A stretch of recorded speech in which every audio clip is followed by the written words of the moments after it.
안녕하십니까. 좋은 아침입니다. 함께 기도드리겠습니다.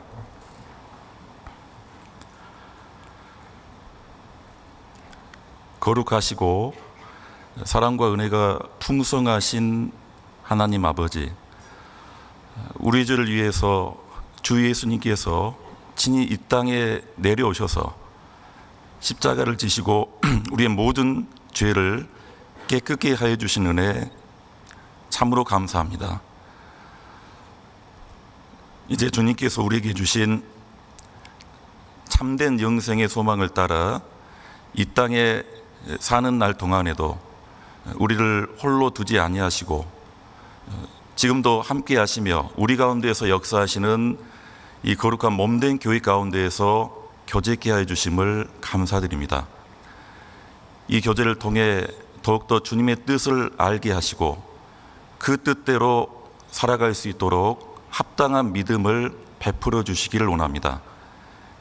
오늘의 말씀과 또 교제를 통해서 우리 각자의 삶을 되돌아보고 주님 보시기에 합당치 못한 부분, 또 버려야 될 부분이 있다면 주님께서 우리의 심령을 깨우쳐 주시고 우리에게 더욱더 믿음을 허락하셔서 주님의 자녀로서 온전히 살아갈 수 있도록 우리의 마음을 다스려 주시고 우리의 모든 삶을 주관해 주시기를 원합니다. 오늘 여러 사정으로 함께하지 못하고 있는 믿음의 식구들을 기억하시고 어디에서 무슨 일을 하든지 주님께 받은 은혜에 감사하며 이 말씀의 교제를 사모하는 마음을 일깨워 주시옵소서. 오늘의 모든 말씀을 주 성령님께 의지합니다. 우리를 사랑하시는 예수님의 이름으로 기도드렸습니다. 아멘. 네, 함께 요한복음 2장을 찾으시겠습니다. 신약성경 요한복음 2장입니다.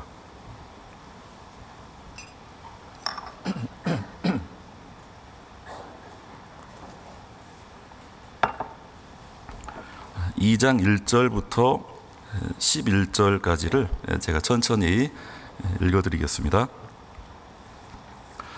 사흘 되던 날에 갈릴리 가나에 혼인이 있어 예수의 어머니도 거기 계시고 예수와 그 제자들도 혼인의 청함을 받았더니 포도주가 모자란지라.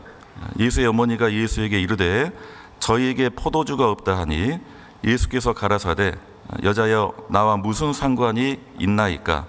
내 때가 아직 이르지 못하였나이다. 그 어머니가 하인들에게 이르되 너희에게 무슨 말씀을 하시든지 그대로 하라 하니라. 거기 유대인의 결례를 따라 두세 통 드는 돌 항아리 6이 놓였는지라. 예수께서 저희에게 이르시되 항아리에 물을 채우라 하신즉 아구까지 채우니 이제는 떠서 연회장에게 갖다 주라 하심에 갖다 주었더니 연회장은 물로 된 포도주를 맛보고 어디서 났는지 알지 못하되 물떠온 하인들은 알더라.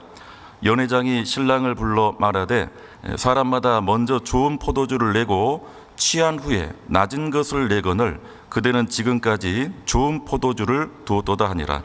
예수께서 이 처음 표적을 갈릴리 가나에서 행하여 그 영광을 나타내심에 제자들이 그를 믿으니라. 예수님께서 이 땅에 오셔서 이른바 공생의 첫 번째 기적이 잘 아시는 대로 이 갈릴리 가나 한 혼인잔치에 가셔서 물로 포도주를 만들어 주신 일이었습니다. 어떤 중환자를 고쳐주시거나 죽은 자를 살려주시거나 어떤 이런 기적을 먼저 보여주신 것이 아니라 예수님께서 포도주를 만들어 주셨습니다. 이게 그렇게 크게 대단하고 참으로 힘들고 어려운 일인가? 물론 이 창세 이후로 지금까지 물이 저절로 포도주가 된 적은 갈릴리 가나 그때일 뿐입니다.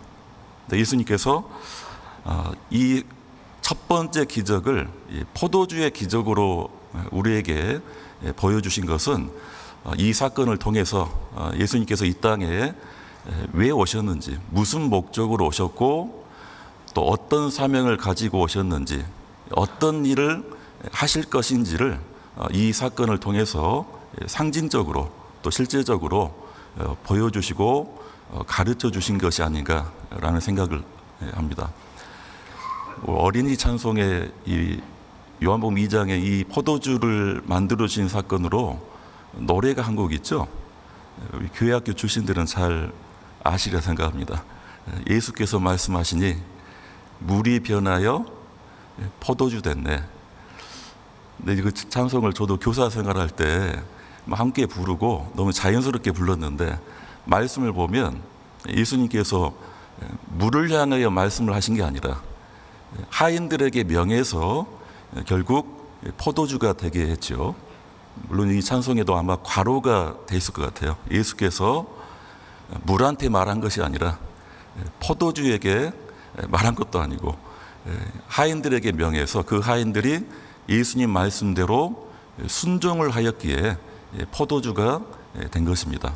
예수님의 첫 번째 기적도 오로지 예수님만의 능력으로만 이루어진 것이 아니라 하인들이 예수님의 명을 따라서 묵묵히 순종하고 또 적극적인 마음으로 임했기 때문에 그 물이 포도주가 되었던 겁니다. 그래서 예수님께서 먼저 우리에게 이 땅에 그 예수님의 그 십자가의 그 귀중한 말씀, 그 십자가를 통해서 이루어진 그 사랑과 의뢰와 또 많은 사람들이, 죄인들이 구원을 받고 영생을 얻는 데에는 예수님의 능력만으로 이루어진 것이 아니라 먼저 우리가 순종하고 따르고 함께 해야 하다마니 예수님의 그 능력이 지금도 이루어지고 역사되고 또 교회 안에서도 많은 죽은 이가 살아나는 그런 놀라운 기적이 일어날 것을 예수님께서 이 사건으로 우리에게 가르쳐 주신 게 아닌가라는 생각을 해봅니다. 베드로에게 천국 열쇠를 내게 주노니 내가 땅에서 무엇이든지 매면 하늘에서도 매일 것이요. 순서가 하늘이 먼저입니까? 땅이 먼저입니까? 방금 제가 암송을 했는데 되게 우리가 천국 열쇠니까 하늘이 먼저 풀든지 열든지 매든지 닫히든지 하늘이 먼저라고 생각하지만, 예수님께서 베드로에게 천국 열쇠를 주시면서 하시는 말씀은 땅이 먼저였습니다. 물론 그것은 베드로 개인이 아니라 베드로를 통해서, 또 베드로가 당시에 신앙 고백을 했고 또 동일한 신앙 고백과 마음의 믿음을 갖고 있는 많은 거듭난 그리스도인들이 함께하는 교회를 통해서, 이 땅에 교회가 존재하는 한 이 교회를 통해서 천국 열쇠가 땅에서 풀면 하늘에서도 풀릴 것이다. 그러니까 우리가 아무리 복음을 가지고 함께 교제하고 봉사하고 우리끼리 아무리 기쁘고 즐겁다 하더라도 복음을 위해서, 생명을 위해서 우리가 순종하고 합심하고 헌신하지 않는다면 하늘에서도 꿈쩍도 못한다. 하나님도 하실 수 없는 것은 교회가 복음을 가졌음에도 그 복음의 문을 열지 않고 복음을 위해서 수고하지 않는다면 하나님도 어찌할 수 없다라는 거죠. 사도 바울이 고린도후서에 본인을 사신이라 했습니다. 그리스도를 대신하여 사신이 된 것은 대사라는 거죠. 외교 사절이 되었다라는 겁니다. 하늘나라 천국에 명을 받은 이제 이 땅에 파견된 본인은 외교관으로 산다. 우리가 어떤 정치 외교 현장을 보면 아주 중요한 어떤 협약을 할 때 본국에서 관리들이, 어떤 이 권세자가 그 현지에 가서 뭔가 이 협상을 하고 씨름을 하고 말을 주고받고 하는 것이 아니라 먼저 파견된 주재원들이, 이 실무진들이 이 물밑에서 교섭하고 사전 조율하고 모든 내용을 이렇게 맞춘 다음에 그다음 이제 본국에 통보하면 그제서야 대통령이 가든지 장관이 가서 사인 한번 하고 끝나는 거죠. 그렇지 않습니까? 저도 정치 외교를 잘 모르니까 1년에 한 번씩 하는 우리 자동차 보험 어떻게 합니까? 수십 년 전에는요, 도장을 막 찍어요. 보험 설계사 직원이 오셔가지고 도장을 막 찍습니다. 근데 지금은 온라인상에서 몇 번 이제 체크만 하면, 그냥 모바일로 손가락으로 몇 번만 누르면 체결이 되죠. 체결이 됩니다. 그 다음에 메일로, 또 예전에는 실제 우편물로 옵니다. 삼성화재 보험회사와 내가 계약을 맺으면 삼성화재 보험회사 사장님이 직접 오시는 게 아니잖아요. 그런데 지금은 메일로 어떻게 오냐면 분명히 몇 번만 내가 체크했는데 이 계약서에는 삼성회사 사장 누구누구 사인이 된 그 계약서가 옵니다.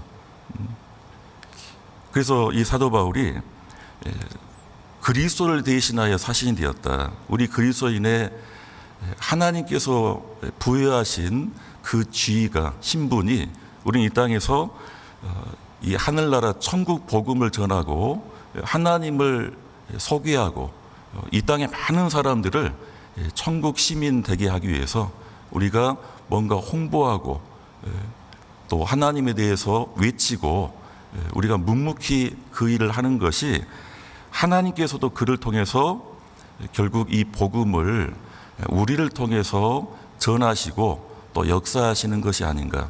실제 우리가 지금 현재 하고 있는 이 신앙생활 또 전도의 모든 그런 삶이 이 포도주 사건을 통해서도 우리가 좀 배울 수 있는 게 아닌가 싶습니다. 항아리가 몇 개였죠? 요한복음 2장 7절에 보면 항아리가 한 개가 아니었습니다. 항아리가 한번 봐보실까요? 요한복음 2장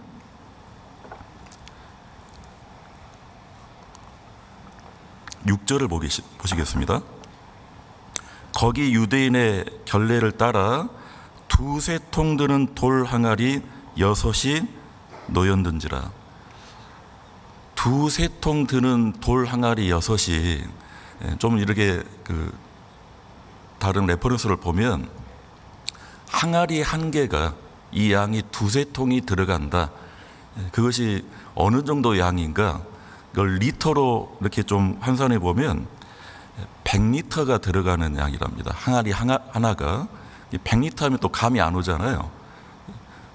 생수통, 우리 배달해서 이렇게 받아 먹는 이 정수기 생수통 하나가 20리터가 좀 안 된대요. 그러면 항아리 하나가 100리터면 5통이 들어가는 거죠. 그것이 6항아리예요. 그러면 그 배달해서 먹는 생수통이 몇 개가 되는 거죠? 한 30개 정도 되는 거죠. 그러니까 이게 보통 양이 아닙니다.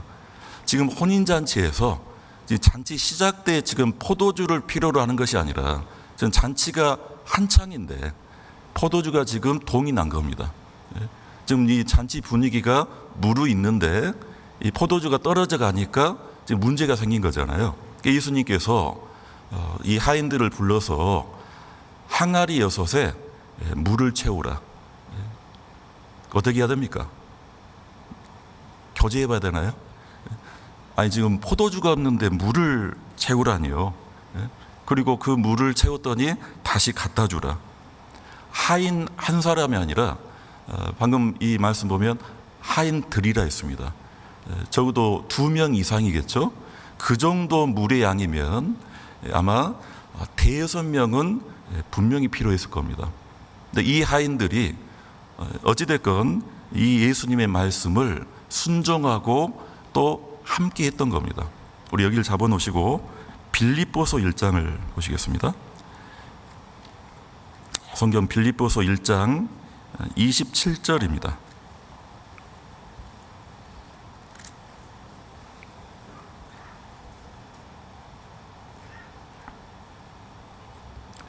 빌립보서 1장 27절.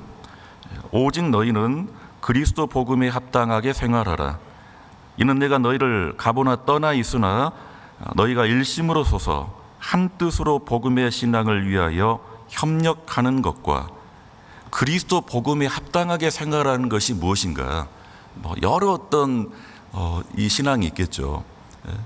뭔가 열심히 열정을 가지고 또 이 복음을 받지 않은 이 불쌍한 영혼들을 불쌍히 여기는 마음을 가지고 또 어떤 희생과 헌신의 어떤 마음을 가지고 여러 마음이 있겠지만 먼저 사도 바울께서는 복음에 합당하게 생활하는 것은 일심으로 서서 한 마음으로 한 뜻으로 복음의 신앙을 위하여 협력하는 것과 벌써 지금 하나가 되어야 하는 것을 3번이나 강조하신 겁니다.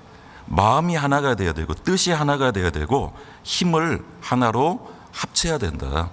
그래야 복음이 전해지는 것이고 그리 사는 것이 복음에 합당하게 생활하는 것이다.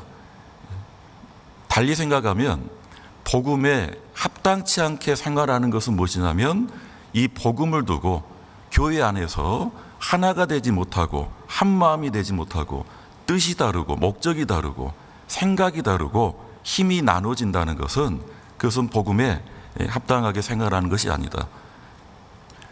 6 항아리가 채워진 이 물이 포도주가 되는 것은 이것은 사람의 지식이나 사람의 능력으로는 이건 불가능한 일입니다. 포도 한 알도 들어간 적도 없고 맹물이 포도주가 된 거예요. 그런데 하인들은 주님 말씀대로 순종하고 그리고 함께 했습니다. 그래서 이 빌립보 교회에 이 사도 바울께서 계속 당부하고 가르쳐 주시는 말씀은 함께 하라는 말씀이었죠. 4장 봐보실까요? 빌립보서 4장 2절입니다. 2절 3절을 함께 읽겠습니다. 내가 유오디아를 권하고 순두개를 권하노니 주 안에서 같은 마음을 품으라.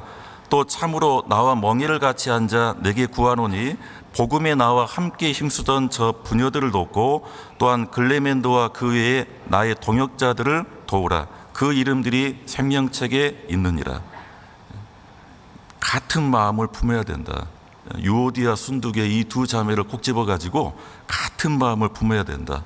마음만 같은 마음을 풀 게 아니라 멍에를 같이 앉아 내게 구하노니, 사도 바울과 멍에를 같이 한 빌립보 성도들이 특히나 그러했죠.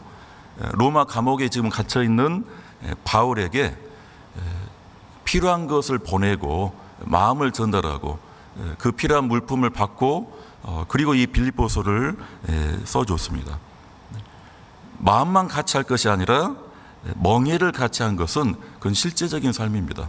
멍에를 같이 하고 복음에 나와 함께 힘쓰던 저 부녀들을 돕고 사도 바울 혼자 힘으로 혼자의 능력만으로 복음이 그 아시아 지역에 그리고 고린도를 넘어서 로마에까지 바울의 힘으로만 복음이 전해졌던 것이 아니었습니다. 그것은 누구보다 사도 바울도 알았습니다. 그래서 내게 능력 주신 자 안에서 내가 모든 것을 할 수 있느니라 라고 바울은 외쳤지만 바로 뒤따르는 말씀이 뭐였습니까? 그러나 내 괴로움에 너희가 함께 참여하였으니 잘하였도다. 주님은 사도 바울에게 능력에 능력을 더하셨습니다. 이 바울을 아주 크게 특별하게 쓰셨죠. 그러나 바울은 알았어요.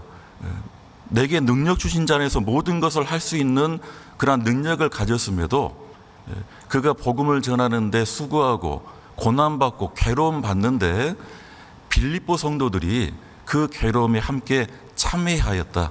그 참회가 이 빌립보 나나주에 보면 교제라고 돼 있죠. 진정한 교제는 함께하고 복음을 위해서 수고하고 그 안에서 주님의 능력이 역사되는 한 사람의 어떤 능력, 생각, 주장이 그것이 어떻게 발현되고 역사되는 것이 아니라 결국 주님은 교회를 통해서 우리가 순종하기를 원하고 그리고 합심하기를 원하십니다. 물이 포도주가 되는데 순종과 합심을 통해서 그리고 주님의 능력으로 포도주가 되었다는 겁니다. 순종을 하긴 하겠는데 형편이 좀 풀리면, 조건부 순종이죠. 좀 형편이 좀 풀리면, 날씨가 좀 풀리면, 지난주 되게 추웠잖아요. 날씨가 좀 풀리면, 뭔가 좀 형편이 나아지면, 마음 맞는 사람하고 구역이 같이 되면, 부서가 같이 이루어지면, 뭔가 우리는 순종하고자 하는 마음은 다 있지만, 이 순종의 어떤 조건, 뭔가 함께하고 합심의 어떤 여러 가지 이 전제라는 것이 항상 육신에 깔려 있습니다. 무엇이 뭔가 이루어지고 돼야만이 내가 순종하고 함께하겠다. 근데 지금 예수님이 이 혼인잔치 첫 번째 기적을 베푸시기 전에 예수님의 육신의 어머니 마리아가 한 말씀 하셨죠. 요한복음 2장 봐보실까요? 다시 본문 가셔서 요한복음 2장 5절입니다.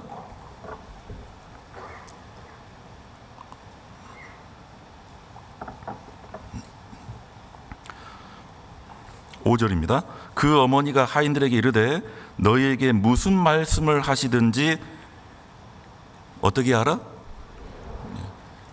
할 수 있으면 하라도 아니고요.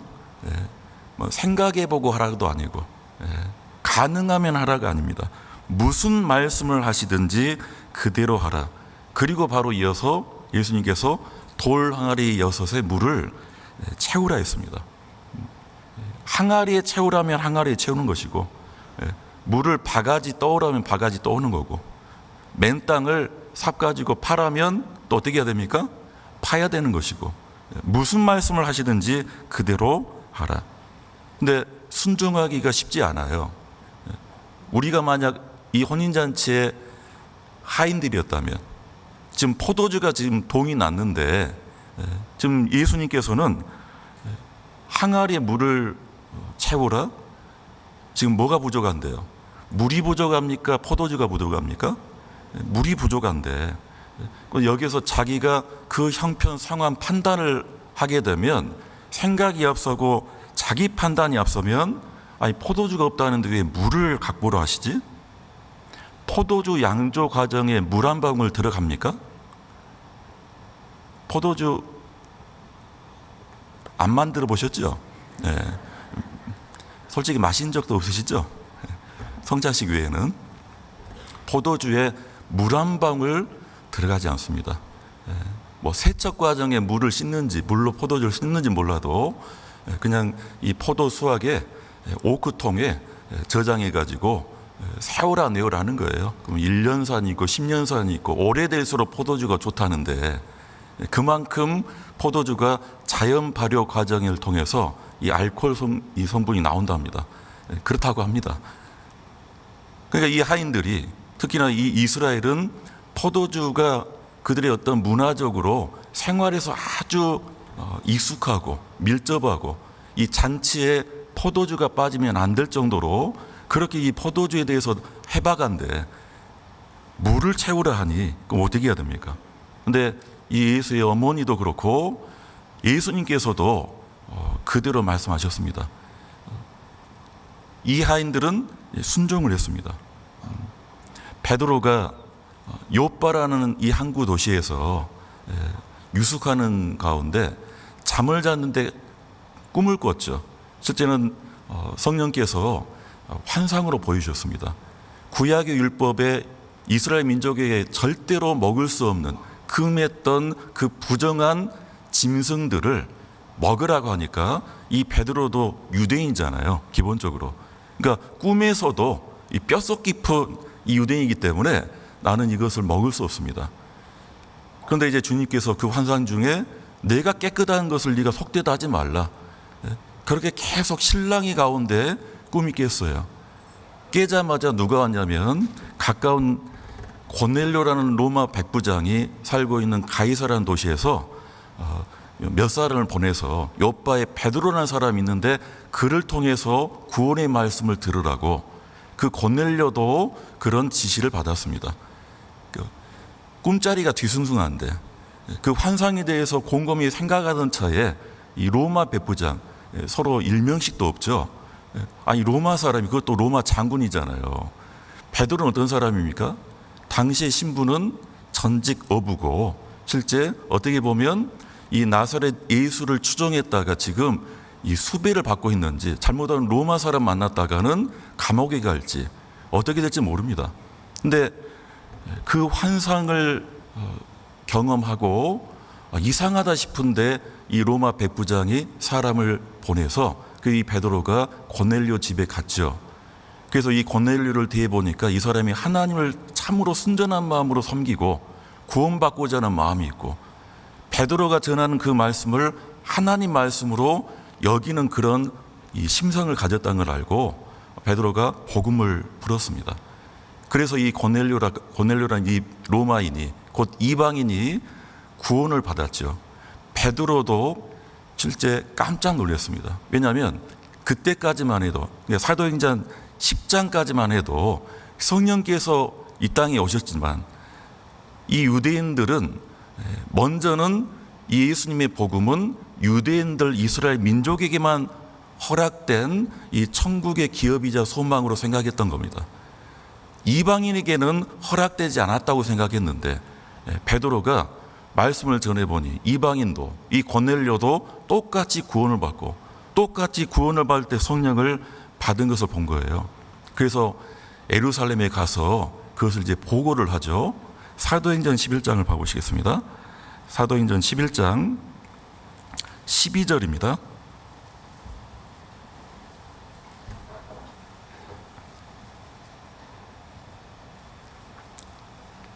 사도행전 11장 12절입니다.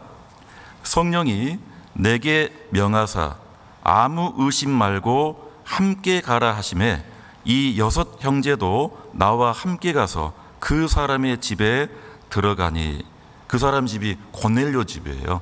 사도행전 11장은 이미 고넬료에게 전도를 하고 그리고 이제 나중에 예루살렘에 가서 이것을 이제 간증하고 보고하는 겁니다. 우리가 받은 이 예수님의 복음이 이방인에게도 동일하게 똑같이 전해지던 이방인들도 똑같이 구원받더라 그 말씀을 하는 겁니다. 그런데 여기 보면 6 형제가 함께 했죠. 베드로 혼자 간 게 아닙니다. 베드로도 이미 주님께 지시를 받았습니다. 베드로는 마땅히 순종했죠. 아무 의심 말고 함께 가라. 이 6 형제도 나와 함께 가서 그 사람의 집에 들어가니 15절입니다. 내가 말을 시작할 때에 성령이 저에게 임하시기를 처음 우리에게 하신 것과 같이 하는지라. 말을 시작할 때 베드로가 어떤 말이냐면 어떤 일상적인 말이 아닙니다. 베드로 자기 말을 한 게 아니라 복음을 전한 겁니다. 하나님 말씀을 전했더니 성령이 저에게 임하시기를 그 이방인들에게 임하시기를 처음 우리에게 하신 것 같이 하는지라. 구원을 받더라. 구원 말씀을 전한 거예요. 이방인에게 최초로 복음이 전해진 이 사건, 이것도 베드로가 순종했고 함께했던 6 형제가 그 가이사랴에 들어가서 고넬료에게 복음을 전했던 겁니다. 우리는 되게 더 좋은 어떤 방법과 더 좋은 어떤 시스템을 뭔가 찾고 있지만은 하나님은 실제는 더 좋은 사람을 찾고 계시는 거죠. 성령께서는 획기적인 어떤 방법론을 통해서 역사하시는 것이 아니라 성령을 따르고 성령님의 말씀을 온전히 순종하는 사람들을 통해서 역사하십니다.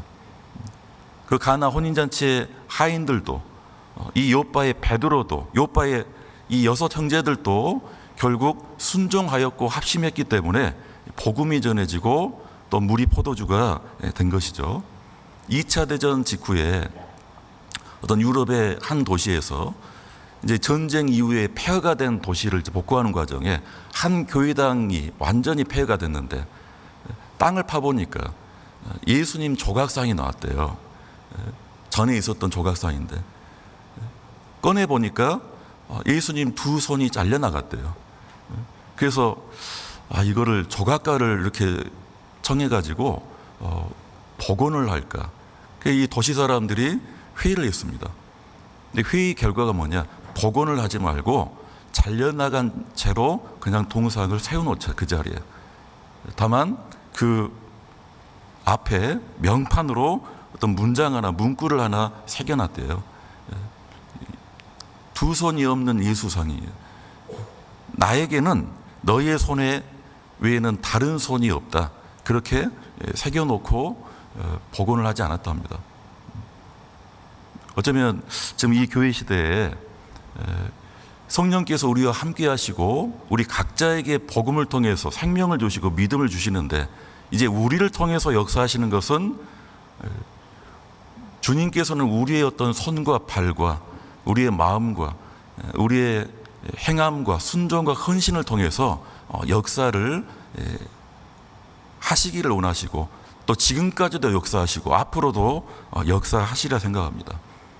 반대로 우리가 손을 그냥 놔두고 발이 움직이지 않고 마음이 풀어지고 생각이 없고 하고자 하지 않는다면, 아무리 내가 받은 복음이 진리고 우리 안에 있는 이 복음이 그 어떤 것보다 훨씬 더 온전하고 완전하고 힘이 넘친다 해도 우리가 움직이지 않는다면 주님도 움직이지 않으시고 역사하지 않으시라 생각합니다. 우리 요단강 건널 때, 홍해를 건널 때는 먼저 바다가 육지가 됐죠. 건너기가 쉽습니까? 어렵습니까? 놀라면서 건넜을 거예요. 그러나 건너기에는 어렵지 않을 겁니다. 바다지만 육지가 됐으니까. 다 건넌 후에 다시 바다로 합쳐졌죠. 근데 요단강을 건널 때는 마른 땅에 대해서 이스라엘 민족이 건넜다 해도 먼저 언약궤를 맸던 제사장들이 먼저 발을 내밀었던 거예요. 여호수아서 6장에 보면 그 시기가 하필 모맥을 거두는 시기다. 그래서 요단강 물이 언덕까지 넘치더라 라고 되어 있거든요. 제가 전에 이제 이스라엘 갔을 때 예루살렘도 되게 기대가 컸지만 요단강도 되게 보고 싶었어요. 이스라엘 땅에 갈릴리 호수, 그 다음에 요단강이 그래도 이제 보이는 물이니까. 아침에 이제 가이드가 당시 이제 당일 일정을 설명을 하더라고요. 드디어 오늘 요단강을 보게 될 거라고. 그래서 이제 갈릴리로 이제 이렇게 올라가는 길인데 너무 기대가 됐어요. 한참 버스를 타고 이제 갔는데 가이드가 말을 하더라고요. 아니, 지금 뭐 하십니까? 창문에 커튼을 쳐놓고 지금 요단강이 오른쪽에 있습니다. 냉큼 갔죠. 하필 제가 왼쪽에 앉았어요.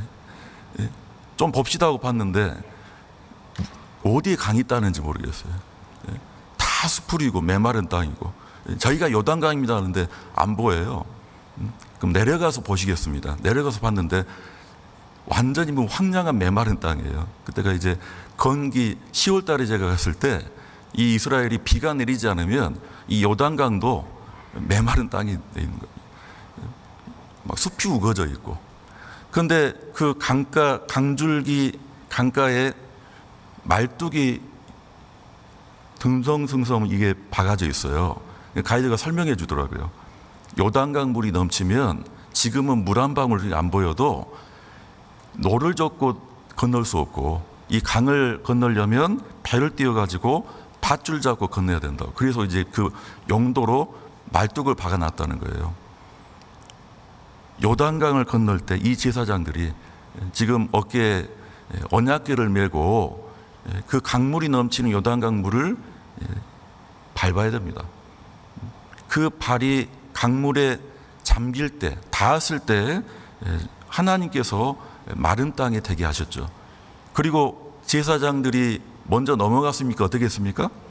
그 법궤가 있는 한, 제사장들이 하나님 말씀대로 순종하는 한 이제 요단강 물은 홍해 바다처럼 벽이 되고 전혀 넘치지 않았죠. 수백만 명의 이스라엘 사람들이 다 넘어간 후에야. 여호수아 6장에 보면 이 제사장들이 그 요단강 마른 땅에 굳게 섰고, 그러니까 하나님의 능력은 우리가 순종하고 우리가 함께 했을 때, 그리할 때 하나님은 역사하시고 더 크게 역사하신다. 가나안 땅 들어갔던 이스라엘 사람들이 어떻게 전쟁했습니까? 첫 번째 성 여리고 성을 어떻게 함락시켰습니까? 몇 번 돌았죠? 13번이죠. 7일 동안 13번. 도는 것도 도는 건데 하나님께서 여호수아에게는 먼저 말을 해줬어요. 그러게 돌 것이다. 하루에 한 바퀴, 마지막 날은 7바퀴. 그리고 그날 크게 외치면 여리고는 무너진다 했습니다. 여호수아는 그 말을 들었고 백성들은 아직 몰라요. 여리고성 함락하는데 작전이 무엇인지, 전략이 무엇인지, 방법이 무엇인지 여호수아가 제사장들을 통해서 백성들에게 지시했죠. 하루에 한 바퀴씩 돌자. 도는데 소리를 절대 내지 말고 들리지도 말라는 건 서로 소곤소곤도 하지 말고 외치지도 말고 내가 외치라는 그 날에 내가 명령하면 그날 외치라 했어요. 첫째 날 한 바퀴 돌고 둘째 날 한 바퀴 돌고 여섯째 날 한 바퀴 돌고 여섯째 날 한 바퀴 돌 때까지는 그래도 계속 했던 일이니까 순종할 수 있는데 7번째 날 몇 바퀴죠? 제가 그 현장에 있었으면요 해도 너무한다 할 거예요. 아니 지금 전쟁을 해야 되는데 이른바 뺑뺑이만 돌린 거 아니에요? 근데 그날 여호수아의 명령대로 이 백성들이 외쳤더니 여리고성이 무너졌습니다. 소리를 내지 말고 들리지 말라고 그 7째 날 그 직전까지도 12바퀴 도는 그때까지도 그들은 말씀대로 참았고 순종했습니다.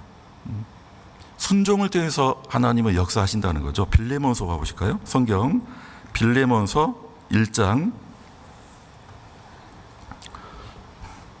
21절입니다.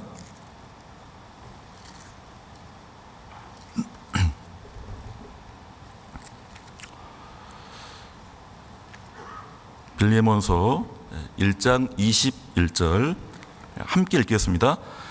나는 내가 순종함을 확신함으로 내게 썼노니 내가 나의 말보다 더 행할 줄을 아노라. 이 말씀의 가장 중요한 단어가 뭘까요? 저는 개인적으로 순종도 순종이지만 더 빌레몬에게 사도 바울이 어떤 부탁을 했어요. 오네시모라는 종을 좀 받아달라고.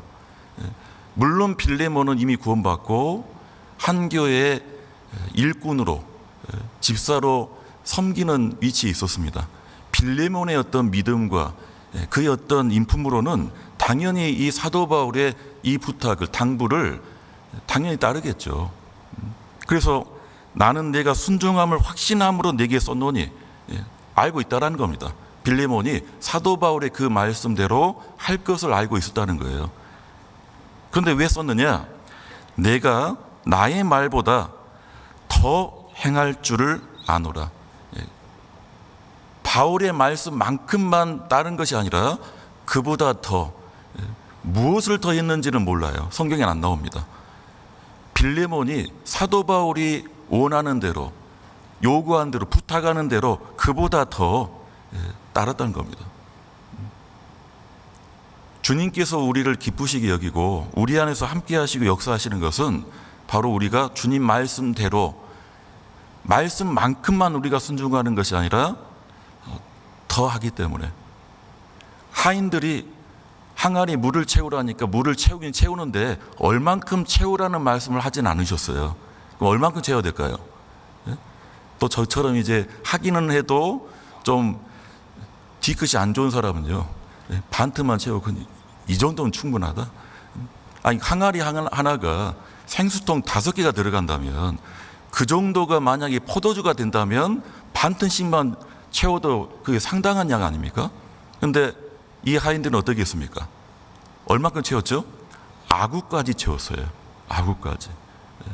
이거는 믿음만으로 되는 게 아닙니다. 이건 순종이고 적극적으로 한 겁니다. 요아스 왕한테 엘리사가 곧 이제 하나님의 부름을 받고 이제는 이 세상을 떠나야 됩니다. 요아스 왕도 알았죠. 아람하고 지금 큰 전쟁이 있는데 이 위대한 선지자가 이제 죽어서 이 세상을 떠나게 됐어요. 간곡하게 눈물을 흘리면서 마지막 하나님의 말씀을 붙잡았습니다. 엘리사 선지자가 활과 화살을 취하라고 했죠. 그리고 이제 활을 아람을 향해서 돈편창을 향해서 쏘라 했어요. 그 말대로 했습니다. 그리고 이제 살을 취해서 화살을 가지고 땅에 치라 했습니다. 그랬더니 요아스 왕이 3번만 쳤어요. 엘리사 선지자가 아주 화를 냈죠. 아주 역정을 냈습니다. 왜 3번만 쳤습니까? 5, 6번문을 친다면 이 아람을 진멸할 수 있었을 텐데, 저는 그 말씀 보면 처음부터 말씀하시지. 그렇게 말씀하시면 5, 6번이 대수예요. 10번도 아니 50번, 60번도 칠 텐데. 그런데 요아스 왕의 결국 마음가짐이고 결국 자기 나라를 또 하나님을 대하는 그 태도가 딱 거기까지밖에 안 된다는 거죠. 하인들은 아구까지 채웠습니다. 그리고 이제 어떻게 했습니까? 다시 한번 본문 가보실까요? 요한복음 2장 7절에 예수께서 저희에게 이르시되 항아리에 물을 채우라 하신즉 아구까지 채우니 이제는 떠서 연회장에게 갖다 주라 하심에 갖다 주었더니. 이제는 떠서 뭘 떠죠? 물입니까? 포도주입니까? 아직은 물이죠. 그렇죠. 이게 포도주면 얼마나 놀라고 신날 일이에요. 하인들이 지금 항아리에 물을 채우는 것도 실제는 쉬운 일이 아니었습니다. 그 지시대로 순종을 했고 아구까지 채웠고, 이제 이쯤 되면 예수님이 뭔가 오병이어때 기적처럼 하늘을 향해 축사하시고 이 물을 그 하인들 보는 앞에서 포도주 만들어 주시고, 그래서 이 포도주를 이제 떠서 갖다 주라 하면 참 될 텐데, 이제는 떠서 갖다 주라, 물을 갖다 주라는 거예요. 어떻게 해야 됩니까? 어쩌면 이 혼인잔치에 지금 이 포도주 한참, 이 포도주를 통해서 분위기가 무르익은 이 잔치에 물 갖다 주면 이게 어떤 말이에요? 이제 그만 이제 잔치는 끝나고 냉수 마시고 이제 정신 차리라는 거죠. 이 본병당합니다. 이제 큰일 날 수 있어요. 그런데도 이 하인들은 갖다 줬습니다. 주님 말씀대로. 가장 순종하기 어려운 순간이 바로 이 8절 말씀되고, 가장 중요한 순간이 이 8절의 순간입니다. 그렇게 해야만이 물이 포도주로 변할 수 있는 거죠. 이 베드로가 밤새 갈릴리 호수에서 이 물고기를 잡으려고 그물질을 했는데도 그날은 한 마리도 못 잡았어요.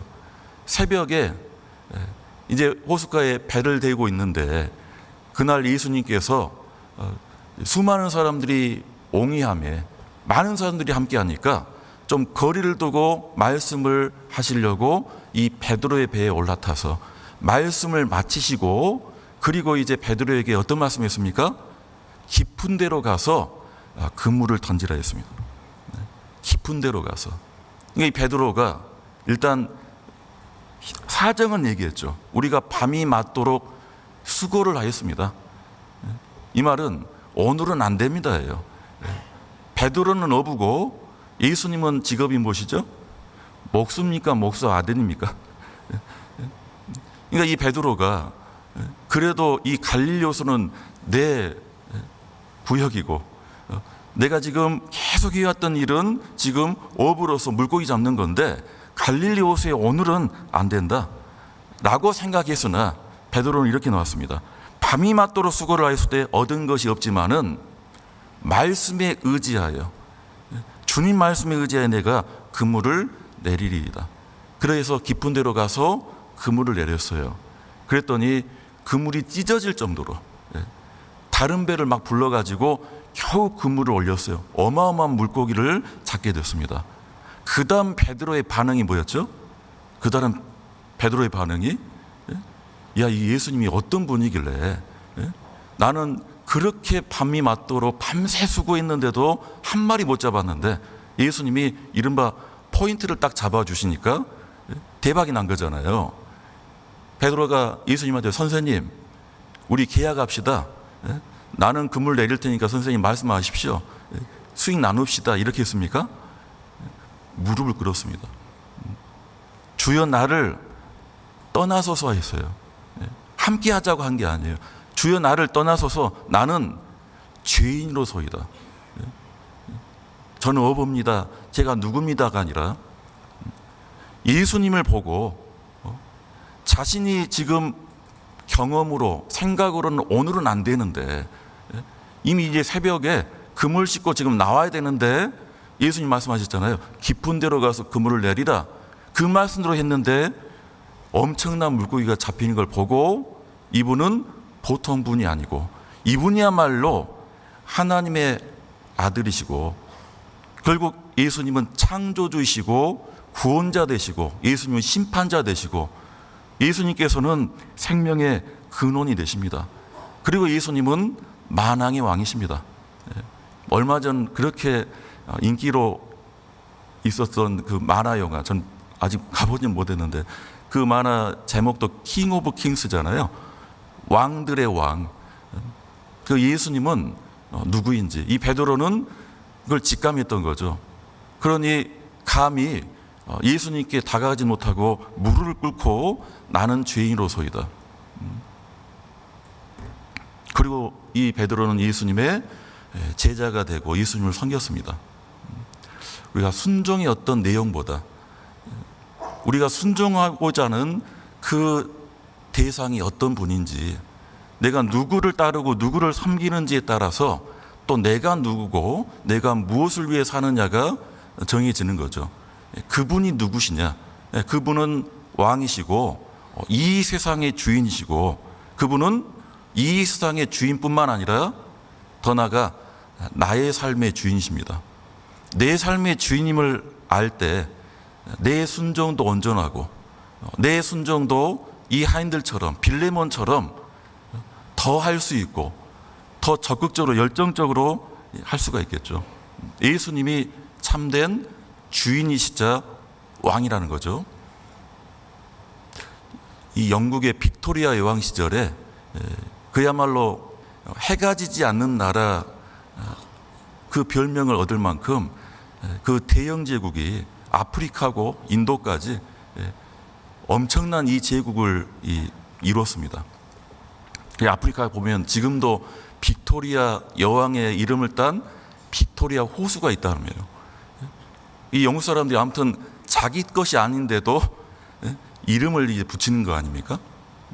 근데 이 빅토리아 왕이 나름 또 독실한 믿음을 가진 많은 이 신하들이 우리 여왕님은 능력도 대단하지만 믿음도 참 좋고 독실하고 그렇게 이제 생각하던 차에 이 빅토리아 여왕이 한 런던 외곽에 홀로 사시는 할머니 소문을 들었어요. 아주 신실하고 하나님을 잘 섬기는 할머니가 한 분이 홀로 사시는데 아주 외롭게 그 할머니 집에 신방을 계획을 했어요. 이 여왕이 속셈이 있었습니다. 그래서 하루는 이제 다른 신하들을 동원해 가지고 그 홀로 사는 할머니 그 자그마한 집에 이 여왕이 이제 행차를 한 거예요. 이 할머니가 얼마나 놀라고 얼마나 대단합니까? 차를 내든 거예요. 그래서 이제 대화를 하는데 이 여왕이 그 할머니 그 테이블 맞은편 벽에 예수 그리스도의 그림이 있었던 거예요. 그래서 여왕이 물어봤어요. 할머니 지금 이 수십 년 동안 이 집에 사시는데 그동안 할머니 댁에 드나들었던 방문했던 손님 중에 가장 귀한 손님은 누구십니까? 그러니까 이 할머니가 뭐 두말 없이 그건 빅토리아 여왕 폐하시죠. 그날이 오늘이고 그분이 당신입니다. 여왕님이 우리 집에 오신 가장 귀한 손님입니다. 빅토리아 여왕이 이렇게 대답할 줄 알았던 거예요. 아니죠, 할머니. 바로 지금 이 그림에도 있는 예수 그리스도 계시. 예수 그리스도가 가장 귀한 손님이시죠. 이 할머니가 아닙니다. 여왕님이 가장 귀한 손님이십니다. 이 옆에서 이 신하들은 야 정말 우리 여왕님은 신앙도 좋은데 겸손도 하시고 이 여왕이 그것을 의도했던 거예요. 근데 할머니는 자꾸만 아니라는 거예요. 할머니 뭐라 했냐면 예수 그리스도께서는 손님이 아니십니다. 우리 집의 주인이십니다. 가장 귀한 손님은 빅토리아 여왕 당신입니다. 그러게 알았으면 이제 그만 가시오. 귀한 분은 주님이신 거죠. 그러니까 빅토리아 여왕도 어떻게 보면 이제 뒤통수 한 대 맞은 거예요. 그렇지. 나는 여왕일 뿐이지. 그 가봉조도 없는 아프리카의 호수에 자기 이름을 붙여놨지만 그 호수도 누구 겁니까? 하나님이 만드시고 하나님의 소유예요.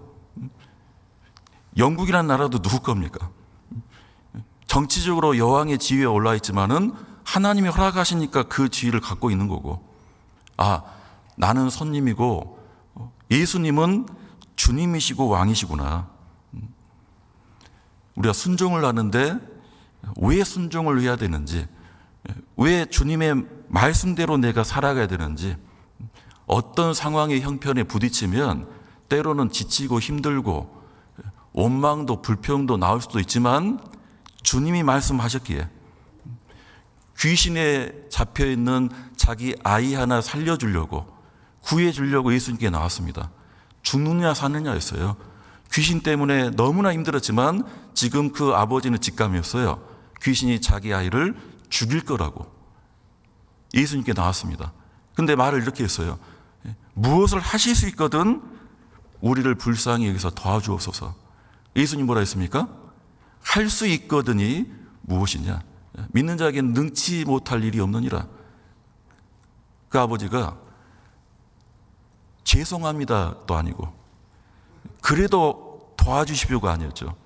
자기의 믿음 없는 것을 도와달라 했습니다. 나의 믿음 없는 것을 도와주옵소서. 그 믿음은 어떤 대단한 다짐도 아니고 결단도 아니고 자기만의 어떤 굳은 결심도 아니고 지금 내가 누구한테 빌고 누구를 의지하고 누구한테 부탁을 하는지, 그 아버지 눈앞에 있는 예수님이 어떤 분인지를 모르기 때문에 무엇을 하실 수 있거든 한번 해보십시오. 이렇게 나왔던 거죠.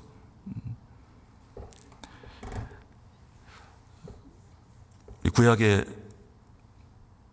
한 생도의 이 부인이, 선지자 생도가 죽어서 좀 비참한 상황에 빠져버렸죠. 자기 남편이 무슨 일 때문에 빌렸는지 빚을 졌는데 이제 남편이 죽자 살 길도 막막한데 두 아들을, 빚을 못 갚을 거라면 두 아들을 종으로 삼겠다. 생이별하게 된 거예요. 그 절박한 심정으로 엘리사 선지자가 나왔습니다. 엘리사 선지자가 물어봤죠. 너한테 뭐가 있느냐? 기름 한 병 있습니다. 그때 엘리사 선지자가 그릇을 빌려오라 했어요. 이거 봐보실까요? 열왕기하 4장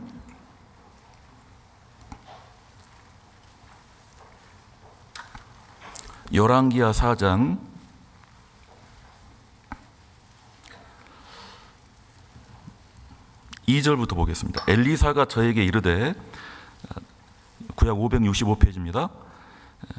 열왕기하 4장 2절. 엘리사가 저에게 이르되 내가 너를 위하여 어떻게 하랴? 내 집에 무엇이 있는지 내게 구하라. 저가 가로되 계집종의 집에 한 병 기름 외에는 아무것도 없나이다. 가로되 너는 밖에 나가서 모든 이웃에게 그릇을 빌라. 빈 그릇을 빌되 조금 빌지 말고 너는 내 두 아들과 함께 들어가서 문을 닫고 그 모든 그릇에 기름을 부어서 차는 대로 옮겨 놓으라. 여인이 물러가서 그 두 아들과 함께 문을 닫은 후에 저희는 그릇을 그에게로 가져오고 그는 부었더니 그릇에 다 찬지라. 여인이 아들에게 이르되 또 그릇을 내게로 가져오라. 아들이 가로되 다른 그릇이 없나이다 하니 기름이 곧 그쳤더라. 그릇을 빌려오라는 거죠. 엘리사 선지자의 능력 정도면요, 하나님을 통해서 한 병 기름밖에 없습니다. 한 병 기름 하나 가지고도 기름이 더 넘치게 할 수도 있고 끊이지 않게 할 수도 있는데 지금 이 과부한테 무엇을 명했죠? 다른 사람한테 뭘 빌려오라고요? 그릇을 빌려오라고. 이 여인의 지금 현실은 뭡니까? 뭐가 어렵습니까? 지금 빚을 못 갚고 자기 아들을 내주게 생겼는데, 이 여인이 만약에 육신적으로 이걸 판단하면, 아니 지금 이 선지자분이 상황 파악을 못 하시는구나. 내가 지금 그릇이 없다고 했나? 그릇 빌려오는 건 언제 때예요? 잔치할 때나 우리 구역 모임 할 때, 그럴 때나 그릇 부족하면 빌려오는 거잖아요. 근데 무슨 빈 그릇을 빌려오러요? 그것도 정확하게 선자는 그냥 이웃에게 그릇을 몇 개 빌려오라는 게 아니었습니다. 모든 이웃에게 그릇을 빌라. 빈 그릇을 빌되 조금 빌지 말고. 그럼 여기서 몇 개입니까? 조금 빌지 말고 뭐 어떨까요? 몇 개일까요? 이것은 이 가족의 판단이에요. 이 가족들이 일단 모든 이웃에게 그릇을 빌려가는데 한 집단 하나를 빌어올지, 조금 빌지 말라니까 한 집단 10개를 빌어올지, 그 이웃에게 이제 선지자 말씀대로 그릇을 빌려왔습니다. 그리고 이제 한 병 기름 있는 그 병을 따서 기름을 붓는데, 이제 여기서부터 하나님의 역사가 시작된 거죠. 기름이 줄지 않고 그 빌려온 빈 그릇마다 다 채워지고, 이 엄마가 다른 그릇 없냐? 계속 좀 빨리 대라니까 다른 그릇이 없나이다 하니 기름이 곧 그쳤더라. 이 기름을 가지고 빚도 갚고 생활비에 쓰라고 선지자가 말씀하신 거예요. 저도 이 말씀을 보면 엘리사 선지자 정도 되면 네 삽을 하나 갖고 와라. 네 앞마당을 딱 파봐라. 팠더니 유전이 나와버릴 수도 있고 그렇잖아요. 무슨 황금 보물이 나올 수도 있고, 좀 그렇게 좀 멋지게 아주 좀 이렇게 놀랍게 하실 수도 있을 텐데, 그릇을 빌려오라. 이 세 식구가 어떤 마음으로 그릇을 빌려왔겠어요? 순종도 순종이지만 얼마나 절박한 마음이겠습니까? 조금 빌지 말라. 얼마나 많이 빌려왔겠습니까? 그 좁은 집에 많은 그릇을, 비로운 그릇을 쌓아놨겠죠. 얼마나 그릇을 빌려왔기에 결국 채워진 그 기름이 빚도 갚고, 두 아들을 노예 삼겠다 할 정도의 빚이라면 이게 돈 몇십만 원, 몇백만 원 정도가 아닐 거예요. 그 빚도 갚고 생활도 할 수 있는 정도로, 이거는 선지를 통한 하나님의 능력뿐만 아니라 이 세 식구의 간절함인 겁니다. 아주 오래전에 80년대로 제가 기억하는데요. 그 전에 지역교회마다, 제가 생활했던 교회는 강당을 신발을 벗고 들어갔었어요. 처음에는 신발을 벗고, 그래서 신발장이 강당 뒤에 다 있었어요. 헌금함 쪽에 신발장이, 오히려 헌금함보다 신발장이 더 많았습니다. 근데 어떤 이제 자매님이 남편이 구원도 못 받고, 아니 뭐 교회 한 번도 온 적도 없고, 다른 자매들 남편은 뭐 핍박을 하다가도 나중에 구원을 받고, 아니면 차도 태워다 주고 뭐 그렇게 하는데, 자기 남편만은 그렇게 관심도 없고 꿈쩍도 하지 않는데, 교회에서 이제 집회를 계획하고 플랜카드를 대강당에 이렇게 걸어놨대요. 오늘도 혼자 오셨습니까? 플랜카드 문구가 그거예요. 이 성경 강연에 대집회 이제 독려하기 위해서 당신은 오늘도 혼자 오셨습니까? 이 자매님이 안 그래도 마음이 쉽지 않은데 주일마다 이 플랜카드를 보니까 너무 마음이 이제 힘든 거예요. 그래서 그 다음 주일은 남편 구두 한 켤레를 남편 몰래 갖고 왔대요. 댕가당 안에 신발장이 있으니까 남편 구두를 넣어놓고 기도를 했답니다. 오늘은 이 구두가 먼저 왔사오니 이 구두 주인이 꼭 나중에 뒤따르게 해달라고. 나중에 그 남편이 구원을 받았대요. 신발이라도 먼저 들고 온 거예요. 다른 남편들은 직접 와가지고 구원도 받고 하는데 본인 남편은 그것도 안 되고. 그런데 그 플랜카드 문구를 보고 마음에 박혀서 신발을 들고 왔답니다. 구두하니까 생각나는 예화가 있는데요. 이 보스턴에서 에드워드 킴볼이라는 한 카페트 판매 영업사원이 본인이 신앙생활하는 교회에서 교회학교 교사가 되어서 이제 중고등부 청소년 분반을 맡게 됐대요. 한 명 한 명의 신방도가 하는데 한 학생이 교회를 오면 뭔가 친구들하고 대화도 안 되고, 이유가 뭐냐면 배움이 짧아요. 엉뚱하게 얘기하고, 그러니까 뭔가 섞이지도 못하고. 그래서 이제 그 학생을 이제 찾아가는데 그 학생이 구두가게 점원이었답니다. 구두가게 앞에서 그 킴볼이라는 이 교사가 고민에 빠졌어요. 내 학생 만나러 갔는데 사장님이 안 좋아하면 어떻게 하지? 사장님이 영업 방해한다고 하면 어떻게 하지? 그 학생이 나를 반기지 않으면 어떻게 하지? 잠깐 좀 고민에 빠졌다가 이제 구두가게 문을 열고 들어가서 그 학생을 불러다가 어깨를 두드리면서 예수님 말씀을 서툴게 했답니다. 근데 그 학생이 그 말씀에 큰 감화를 받고 그때부터 신앙생활을 아주 잘했대요. 그 학생 이름이 D.L. 무디예요. D.L. 무디가 본인이 복음을 전할 때 계속해서 자기 구원의 어떤 그 간증, 회심의 과정 가운데 이 에드워드 킴볼이 빠지지 않습니다. 킴볼은 나중에 뭘 했느냐? 그가 목사가 된 적도 없고 계속해서 카페트 판매를 했던지 어떻게 살아갔겠죠? 그런데 그 교사가 한 학생을 위한 마음, 그 한 학생을 위해서 뭔가 용기를 내가지고 한때는 주저했지만은 어깨를 두드리면서, 무디가 항상 그 얘기를 한답니다. 자신의 어깨를 두드리면서 그 선생님이 너무 따뜻하게 예수님 말씀을 전해줬다고. 지금 이제 40대에 대한 어떤 형제님이 구원간증을 하시는데 어렸을 때부터 교회에 있었나 봐요. 중고등부 때도 숱하게 말씀을 많이 들었고, 그러다가 이제 청년쯤 됐을 때, 이제 어린 청년 됐을 때 집회를 들었는데 숱한 말씀을 들었으니까 뭐 새로울 게 뭐가 있겠습니까? 근데 이제 죄 말씀을 듣고 있는데 마태복음 5장 말씀에 라가라 하는 자는 공회에 잡히게 되고 미련한 놈이라는 자는 지옥불에 들어가게 되리라. 그 살인에 대한 말씀을 이렇게 듣는데 많이도 들었던 말씀이죠. 그런데 이게 졸다 듣는데도 귀에 꽂혔대요. 라가라는 자가 지옥에 간다? 이미 알았대요. 이 라가라는 이 말이 히브리인의 욕설, 이스라엘 사람들의 욕이란 것도 알고 있었는데도 그날따라 어떻게 그 말씀이 들렸냐면 내가 가장 많이 했던 말인데, 우리 엄마한테 내 방에서 나가. 그 말을 그렇게 많이 했는데 라가라는 자, 그 말이 아닌데도, 알고 있었는데도 그 말이 그렇게 들렸다는 거예요. 그래서 그때 이제 정신이 번쩍 들어가지고 그렇게 해서 마음이 달라지고 깊어져서 구원을 받게 됐답니다. 이런 경우가 좀 있어요. 그런 말씀이 아닌데도. 경기도 모교의 어떤 분은요, 그렇게 그 자매님 따라 교회에 와서 이른바 반형제로 살았대요. 모임도 안 빠져, 집회도 안 빠져, 구원만 안 받았어요. 자타가 공인하는 구원받지 않은 반형제예요. 절반만 형제.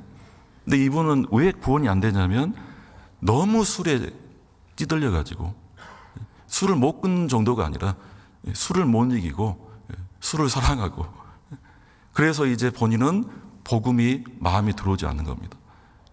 그러다가 또 이제 어떤 집회에 그 담임 목사님이 마지막으로 하는 집회였나 봐요. 이제 다른 교회로 이제 부임 발령을 받은 상태에서 마지막 집회를 하시는데 그날도 제 말씀이었나 봐요.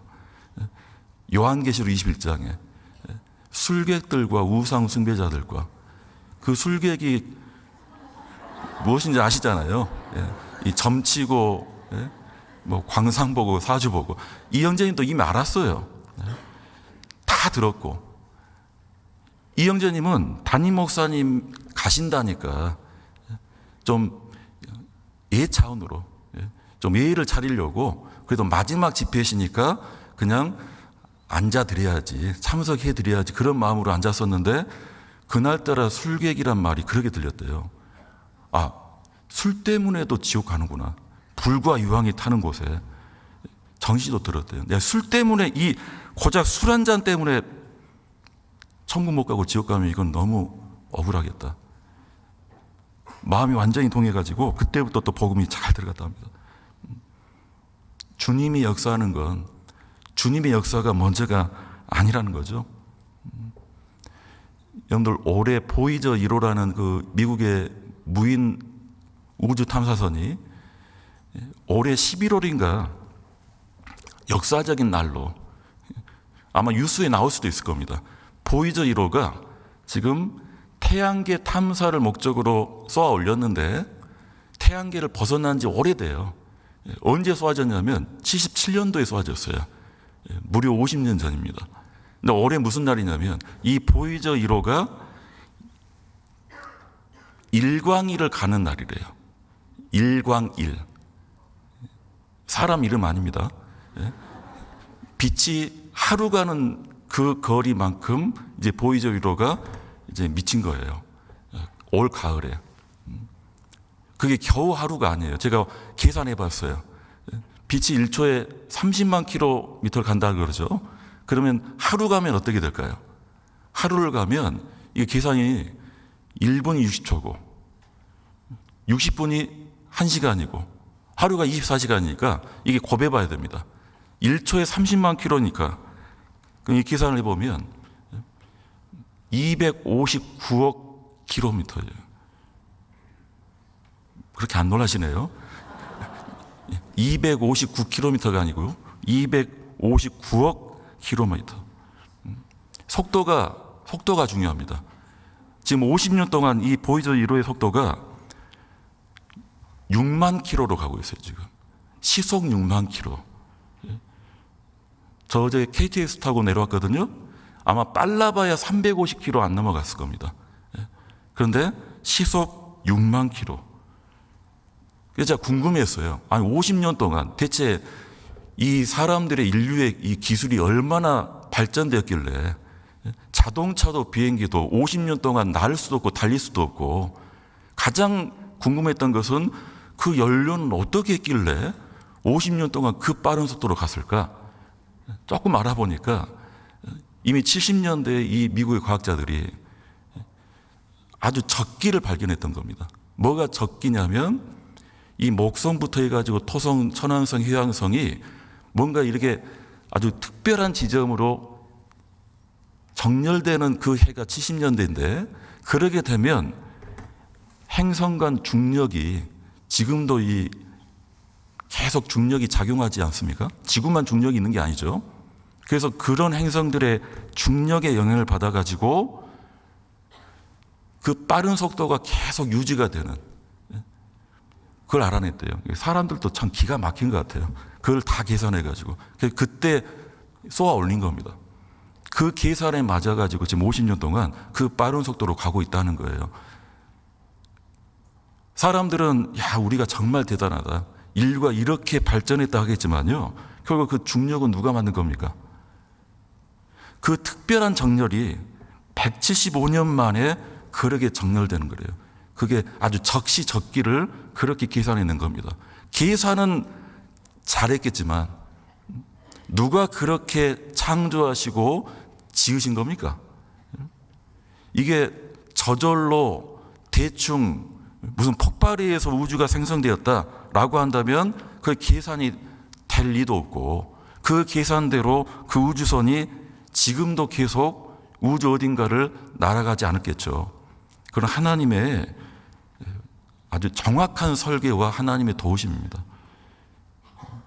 우리가 머리 아프게 보이저호를 생각할 것이 아니라 실제 우리 한 사람 한 사람 내가 생활하는 것도 그런 하나님께서 나를 붙잡고 있고 나를 그렇게 지으셨기 때문에 우리는 그렇게 살아가는 거예요. 육신의 생명뿐만 아니라 내 영혼을 구원하시고 내게 말씀을 주셔서 계속 신앙생활을 하게 하시는 것도 그건 주님의 도우심이고 주님의 지으심입니다. 그리고 이제 우리에게 말씀을 통해 하라고 하시고 그 하라고 하시는 것을 내가 순종하고 역사를 통해서 주님은 일하시는 거죠. 등산로 가까운 어떤 교회당에 많은 등산객이 이제 드나드나 봅니다. 화장실 때문에. 등산하다 보니 이제 화장실이 이제 급하니까 어떤 교회 이제 등산객이 화장실 쓴다고 이제 왔나 봐요. 근데 어떤 분이 화장실 한번 딱 쓰고 나가면서 너무 감동받았대요. 그 화장실의 청결도에 궁금했대요. 이 교회는 어떤 사람들이 함께 하길래 이렇게 평일에 지금 교회당에 아무도 없는 것 같은데 이렇게 화장실이 깨끗할까? 어떤 사람이 궁금했나 봐요. 나오면서 게시판에 전도 집회 일정을 보고 꼭 내가 시간 내서 한번 와봐야 되겠다. 그렇게 해서 구원을 받았답니다.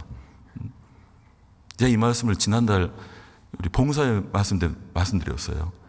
그래서 우리는 전도할 때 다른 거 하지 말고 우리 교회 화장실부터 깨끗하게 하자. 화장실부터. 그리고 누가 오든 간에 제가 있는 교회도 한 번씩 이웃 주민이나 여기 지나가는 분들이 화장실 쓰겠다는 분들이 있거든요. 정중하게 사무실에 부탁하고 쓰신 분도 있고 마치 내 집 마냥 이렇게 쳐다보면 뭘 쳐다봐? 나 화장실 쓸 건데. 저 헷갈릴 때가 있잖아요. 어떻게 오셨는지.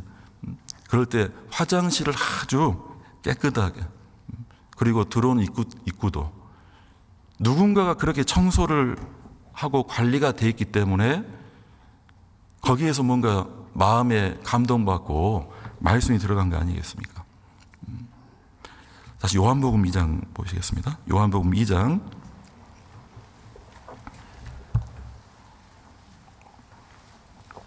9절입니다.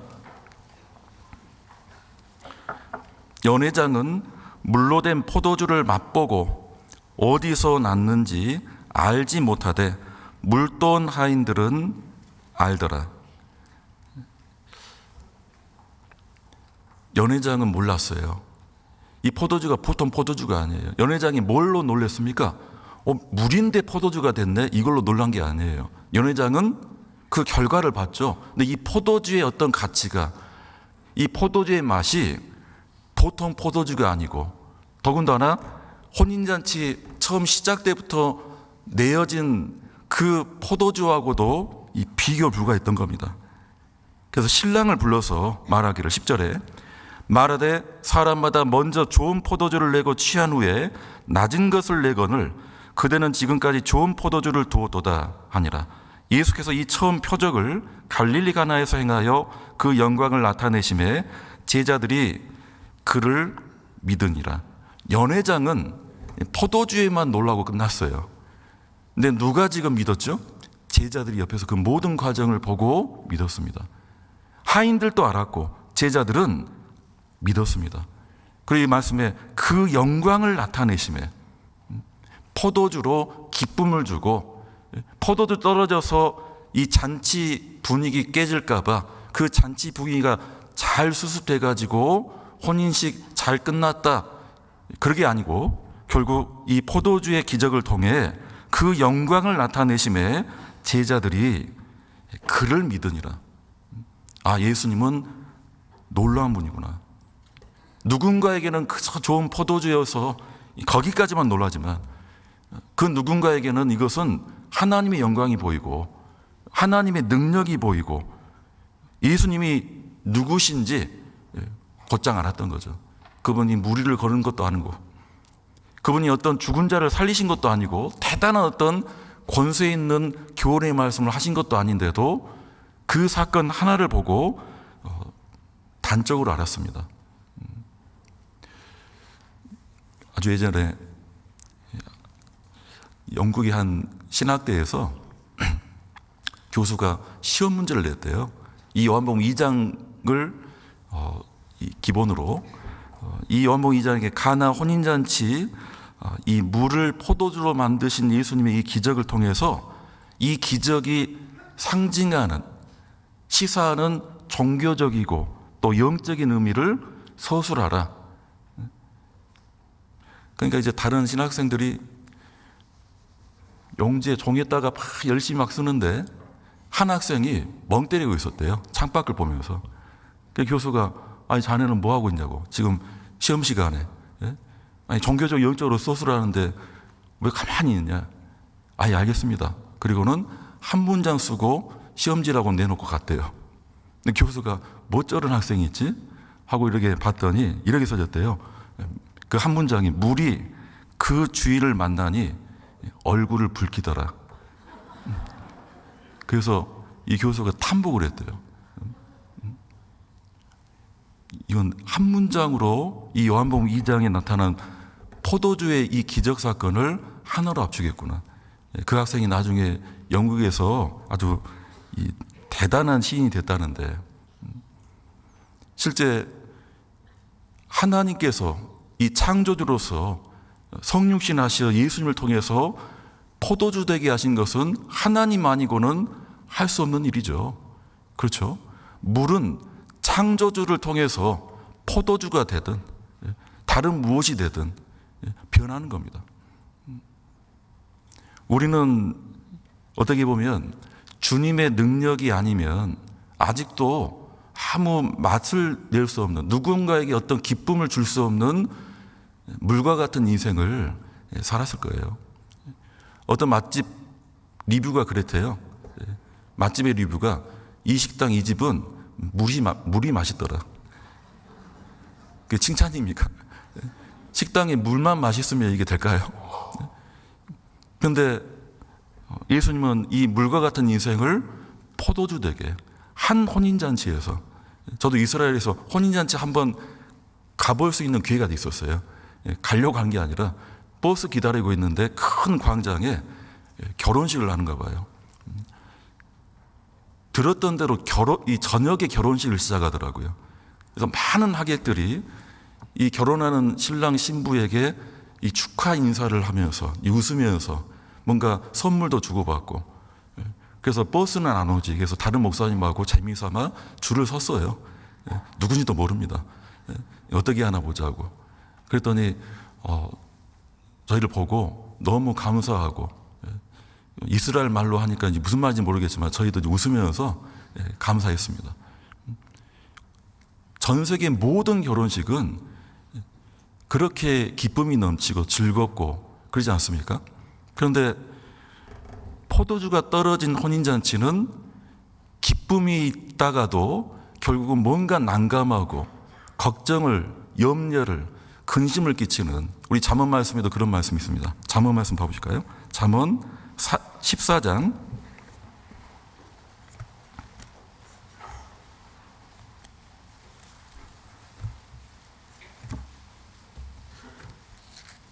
13절입니다.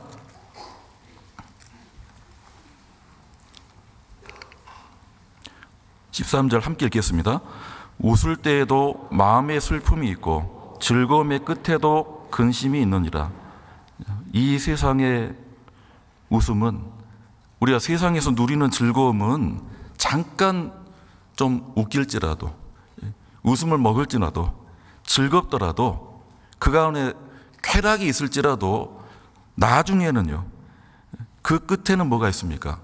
근심이 있고 어쩌면 절망으로 끝나게 되고, 왜 웃었는지, 무엇으로 즐거워했는지 결국 기억이도 없는, 그냥 지나가 버리는, 나중에는 결국 슬픔과 절망과 많은 염려 가운데 있는 이런 어두운 세상 가운데 물과 같이 살았던 내가 주님을 통해서 우리는 포도주처럼 기쁨이 있고 남에게도 즐거움을 주는 그런 존재가 되었습니다. 예전에 어떤 그 형제님이, 지금 어디 이제 목사님이신데, 대학 초년생 때 수많은 학과 이 학생 중에 눈에 띄는 학생이 있었대요. 안 좋은 쪽으로. 옷도 1년 12년 똑같은 옷을 입고, 가방도 고등학생보다 더 많은 큰 가방을 2개씩이나 지고 다니고. 그래서 궁금하긴 하지만 나는 쟤처럼 안 살아야 되겠다. 그런데 궁금한 건 가방에 뭐가 있길래. 그래서 봤더니 도시락이 2개가 나왔대요. 그 예전이라도 도시락을 싸가지는 않거든요, 대학생들이. 아니다 달리까, 야 진짜 정말 저처럼 살면 안 되겠다. 그 다음 나온 게 성경책이었대요. 성경책이. 도서관에서 보면 성경책이 이 전공책하고 섞여가지고 성경책을 보고, 그 모습에 야 다른 건 몰라도 나는 저 친구처럼 살면 안 되겠다 라고 했다가 형님의 전도로 말씀을 들어갔는데, 그렇게 원치 않았던 그 친구가 있었대요. 그리고 지금은 이제 구원을 받고 그 형제님도 어쩌면 때처럼 살지 않기로 하는 그 모습대로 아마 살아갔을 거예요. 그러나 지금은 누구한테는 힘을 주고 기쁨을 주고 이 주님의 생명을 전하는 그런 그리스도인이 되었다는 겁니다. 세상 사람들이 물에 대해 관심이 있습니까? 특히 혼인잔치 때 그 항아리의 용도가 뭐였죠 원래? 결례를 따라, 그러니까 손 씻고 율법에 의거해서 그냥 율법에 맞춰져서 잠깐 물이 필요한 그 정도의 항아리고 물이었어요. 필요한 것은 포도주인데, 근데 물이 변하여 포도주가 됐을 때 주님의 능력으로, 주님의 섭리하심으로 결국 기쁨이 되고 주님은 영광을 받았습니다. 우리는 웃을 때에도 슬픔이 있다, 즐거움의 끝에도 근심이 있다. 이것은 구원받지 못한 이방인들, 이 세상의 모습이고, 우리는 반대가 돼야죠. 근심하다가도 오히려 기뻐하는, 아무것도 가지지 않는 자 같은데 모든 것을 가진 자, 그게 그리스도인 아닙니까? 그 에스더서 보면 그 불임절의 유래가 그렇죠. 그날이 원래는 유대인들 다 죽는 날로 제비가 뽑혔습니다. 극적으로 이게 반전이 된 거예요. 그날 이제는 유대인들에게 권세를 줬어요. 왕의 인장받이를 받은 모르드게를 통해서 조서가 내려져서 그날 하만에게 속한 자, 이스라엘 대적자들은 다 죽고 그들이 가진 모든 재산은 빼앗을 수 있다. 그날에. 그러니까 그날이 이제 완전히 반전을 이룬 겁니다. 에스더서 9장을 봐보실까요? 에스더서 9장, 구약성경 에스더서 9장 22절입니다.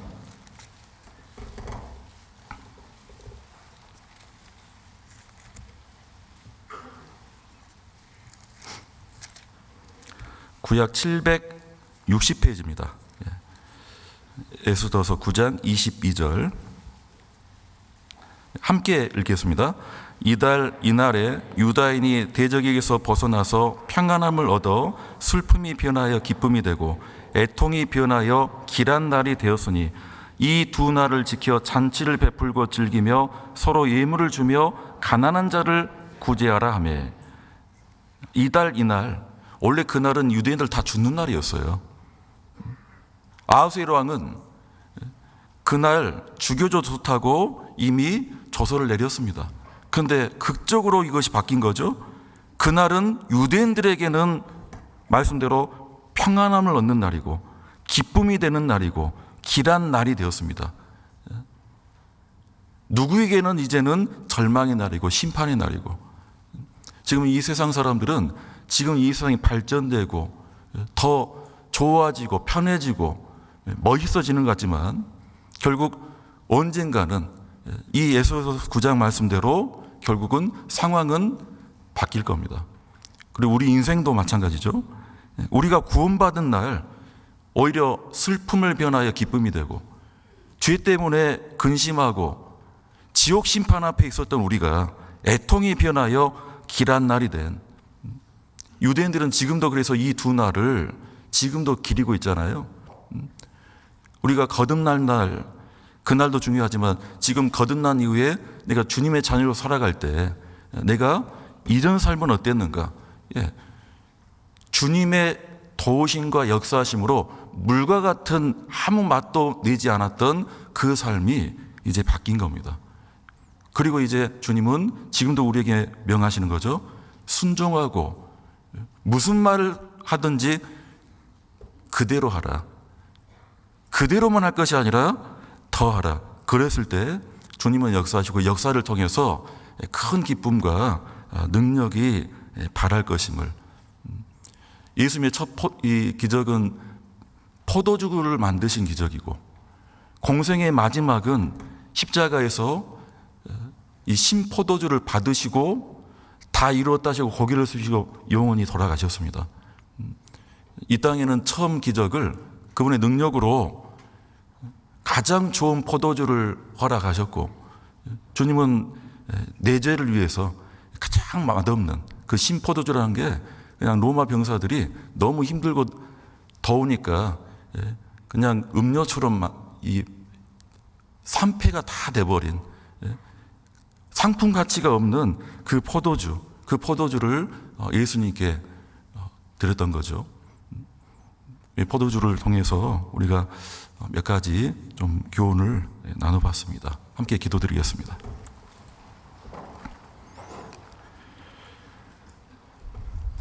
사랑과 은혜가 풍성하신 하나님 아버지, 우리가 하나님을 이전 알지 못할 때에 우리의 삶이 얼마나 허망하며 아무 의미도 목적도 기쁨도 없었는지 이 비천한 인생들을 이 세상에 그 무엇보다도 귀하게 여겨주셔서 주 예수님의 십자가의 피로써 우리의 모든 죄를 깨끗게 하여 주시고 우리의 영혼을 구원하여 주시는 은혜 참으로 감사합니다.